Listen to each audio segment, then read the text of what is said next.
limitedness of all of us. That we are the universe. We are that energy of the universe. We, we use the example of that ink blot, and that we are still all of that, even if we feel like the little fringes on the side and not fully connected in the middle. Robert Emmons has written a book on gratitude, it's called Thanks, How the New Science of Gratitude Can Make You Happier.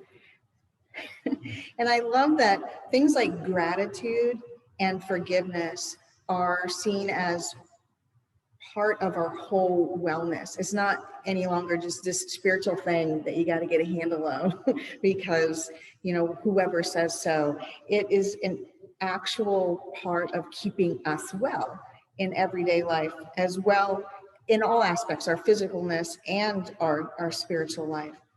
Robert Emmons says for the gratitude part, it's best to be really specific.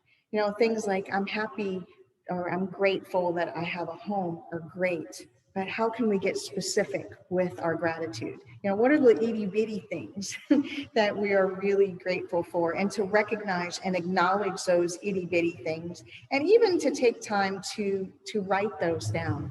And they don't have to be big, huge paragraphs every day, but even just a jot reminder, and to make that an aspect of our everyday, even that first 10 minutes. There's been studies done that the first 10 minutes of the day, or in our morning routine, whatever that is, or getting ready for the day routine, if we take 10 minutes and offer gratitude and forgiveness practice, whatever we've developed that for ourselves, our anxiety goes down through the day, our blood pressure is better, we make better decisions overall, we're more apt to remember to count to 10, all of those things that we're told, but laying the foundation early in our day has a huge effect. In terms of forgiveness, you can actually, and I did this, you look on the Mayo Clinic site, and they have a whole article on why forgiveness is important for your health. Think about that, the Mayo Clinic. So from the scientific aspect, and in the list, this is just a few from that article, it says we have healthier relationships, improved mental health, less anxiety, stress, we feel less hostility, our blood pressure gets lower, we have fewer symptoms of depression, our immune system is strengthened, it goes up. We fight off all the ickies in our world and all the cooties a little bit better. And our self-esteem rises, which I think nowadays, especially watching my children, is a big thing, that idea of self-esteem. And it all comes from that basis of forgiveness and gratitude in our own lives. And reclaiming that power, and knowing that it's our power and not some outside power. We're not working on these things because somebody else needs it. We're working on it to strengthen that core of self so that we can be a better core for others. I would like to read you a little excerpt from the book Grace and Grit by Ken Wilber, where he talks about this forgiveness. He says, the ego's first maneuver in dealing with resentment is to try and get others to confess their faults. You hurt me, say you're sorry. Sometimes this makes the ego feel temporarily better, but does nothing to uproot the original cause. And as often as not, even if the person does apologize, the likely result is now hatred of them. I knew you did that to me. See, you just admitted it. The fundamental mood of the ego is never forgive, never forget. What the ego doesn't try sometimes is forgiveness, because that would undermine its very existence.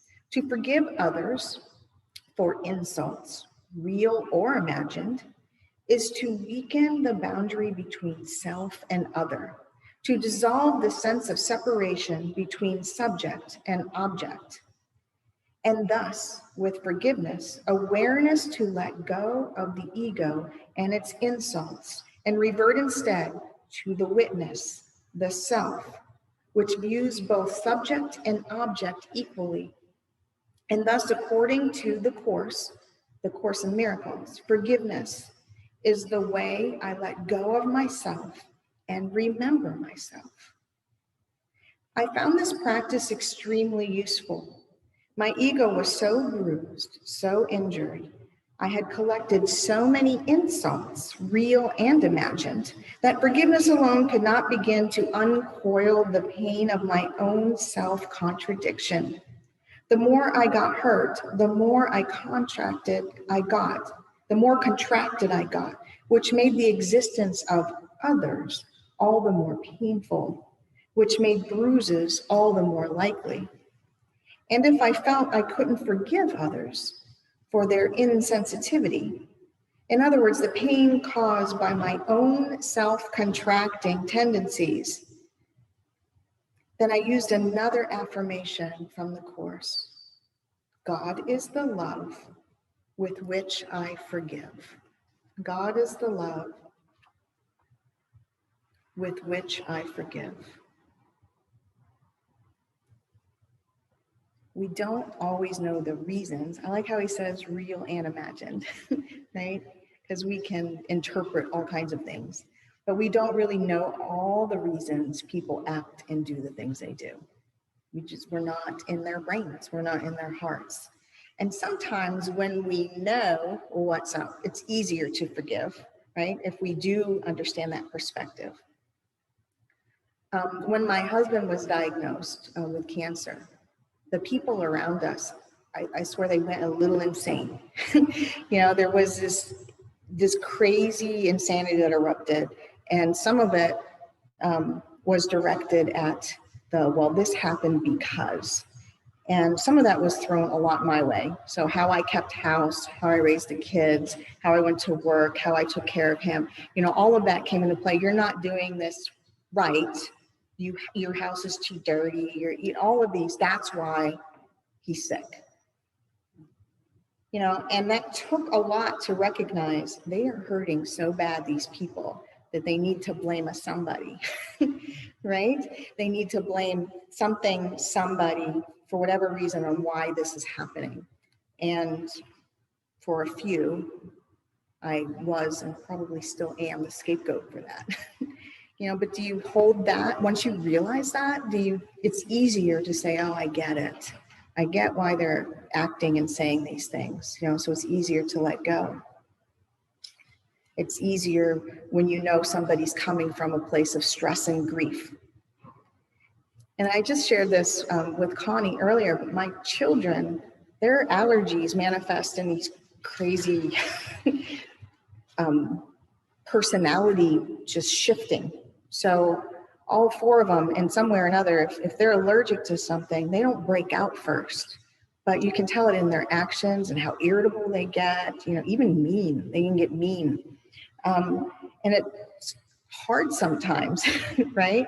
And people, it's kind of like, you go out anywhere and all of a sudden your children start acting this way or that way, or do this or that. And people are like, all these things, oh, why don't you manage your child? Oh, that child needs this or that, there's all of these things that get said, people passing judgments. And yet, if they want to take, and you're managing the situation, and in that moment that you're managing it, if they're willing to listen. And sometimes I think what I found out is it doesn't matter. In the end, it doesn't matter what perception they have, because my kid's throwing a tantrum and I got to put a special medicine in his mouth and get him out the door so he calms down and figure out what it is that triggered that allergic reaction. I don't know that it matters. It's like, let it go quicker. And again, it's easier when we know that there's a misperception or where they're coming from. But what if we don't know the reason? What if we don't know the reason on why somebody's doing or whatever? Luke 23:34 says, forgive them, they know not what they're doing. Let it go anyway. Let it go anyway. And it needs to be done from a place of non-arrogance and love, because we could also go, oh, you don't know what you're doing, so I'm going to forgive you, and be really snarky about it. And yet that doesn't help anybody. It's that from that space of acceptance, non-arrogance, and love. Because everyone at one time or another believes their viewpoint is the total correct one, no matter what. We all think that from time to time about our own viewpoint. And yet, none of us really know that at all. And we won't for hopefully a long time. We won't until we return to the non-physical. We don't have that overreaching perspective. There are some of us that do have broader perspectives, more knowledge, more integrative perspectives. But even those need to continually expand. There's always more. There's always a grander perspective. And we use that image of the ink blot on the wall last week, and that dense part in the middle where the Big Bang erupted and the tiny threads of ink went everywhere, and that perception as humans sometimes is all the way out on the edges. Flat against the wall, tiny specks seeming so far from the source. We don't have a full picture, and yet we are connected to the full picture. And that's where that strength of gratitude and forgiveness come in. Knowing that we are connected and we can be grateful for that and pull from that strength.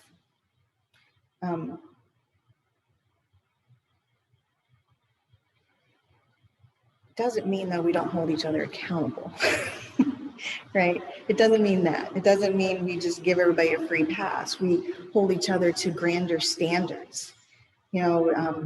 When part of something becomes unmanageable or broken or diseased, we don't say that part is worthless.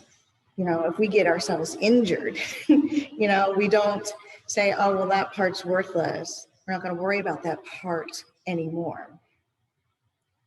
We make sure that we pull together and mend that part to help the whole. We support it, we gain it, we get more knowledge. We do all these things. It's like if our hand, our hand doesn't have the same experience as our foot does at all, right? But we need to keep both of them working. And if one isn't, we help it along. And if we can think of that as our whole group of humanity, to try to give that support. And extra knowledge and wholeness. Healing is that bringing in of love and that wholeness. So again, if we go back to that quote from Ken Wilber, he says, God is the love with which I forgive. So God is the love that we bring home, that divine essence, that recognizing of wholeness. And then when we offer forgiveness, we bring that love and that healing into that awareness, and that becomes the catalyst for more. It's what we are capable of doing from our own perspective to heal. And not saying that because somebody's not able to see the whole perspective, they are awful, but to really help them, come more into focus. I know I brought it up before, but there are some beautiful instances and organizations that work with incarcerated people that have done admittedly awful things to one another, from armed robbery to murder to whatever. And yet the idea is these people can still be recognized in that new light and perspective, and they can offer more to the whole. And they have done, there's wonderful things that these people are doing. They're doing community gardens for people, for lower income people. They're training dogs for autistic people, so that they have service dogs. So we don't throw people away. But through forgiveness, there's this ability to build each other up and to find that light of soul, even if we are, serving time in some fashion. Maybe not incarcerated, but we're still trying to make amends for something that we have done. And in the love and the forgiveness and that gratitude and that possibility with each other, we find solace of action. It's easy to hate. It's easy to be angry. It's so easy. It's so much easier than it's clean, it's sharp, it's focused. Yeah. Our fear, our perceptions, our outlook, our words, they become crystallized focus through fear and anger, and then we give them substance. So it's sometimes harder, I think, to recognize that forgiveness and to let go, or to try to see other perspective. But it's so worth it. It's so worth it. How we live and conduct ourselves in that universal life force energy, how we recognize Christ light as spirit and projecting that. We recognize we're a part, and gratitude and the forgiveness are the personal journeys for the catalyst to that. So I would challenge you to find your own personal 10 minutes of gratitude and forgiveness work. There's so many versions of that. And I find if we make it our own. So for me, sometimes it's laying in bed before I get up. And there's a little song from Karen Drucker. It's like, I am grateful for my day. And she just says it over and over. And sometimes that's the first thing that'll pop into my head. And it's amazing how much sitting with that simple little, I'm grateful for this morning, I'm grateful for the day, before you even move, sets a tone for the rest of it. So to find your way for that, and really try it. I mean, we know over and over, you do something for at least 30 days, it's more apt to become a habit. So it's your challenge for the next month, is that forgiveness, seeing things from somebody else's perspective, and gratitude practice right in the morning. Thank you.